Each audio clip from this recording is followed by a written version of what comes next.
Je crois, Monsieur le Préfet, que vous intervenez en début d'après-midi lors de la table ronde consacrée à la gestion de l'eau. C'est un sujet d'une haute importance, comme l'a montré la difficulté d'approvisionnement qu'on a rencontrée cet été, en Lozère, mais dans d'autres départements d'ailleurs. Quelles sont les pistes, les projets de l'État en particulier pour sécuriser cette ressource? D'abord, je voudrais dire que si j'avais eu du temps, j'aurais participé à tous les ateliers, parce qu'ils sont vraiment passionnants et sur les thématiques prioritaires. Alors l'eau, évidemment, est un sujet d'une brûlante actualité, puisque nous sommes arrivés à certaines limites cet été. Alors, la Lozère ne manque pas d'eau, mais elle est inégalement distribuée.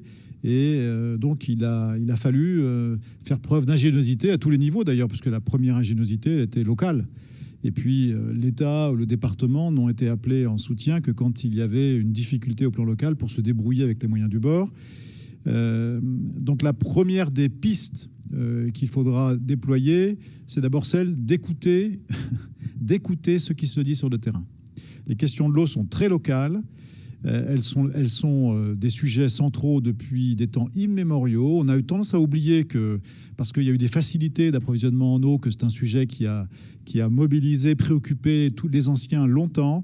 Et je sais qu'au plan local, il y a beaucoup d'idées. Il faut déjà les écouter pour voir comment prendre dans ces idées celles qui sont les plus efficaces pour l'avenir. Et après, il faudra séquencer les choses avec des solutions de court terme, interconnexion de réseau, petite réserve de proximité pour que l'an prochain se passe mieux, des solutions de moyen terme pour consolider des systèmes d'approvisionnement en eau, et puis des solutions de long terme qui seront beaucoup plus lourdes à mettre en place, mais qui garantiront l'avenir du département, puisque sans eau, il n'y a pas de vie.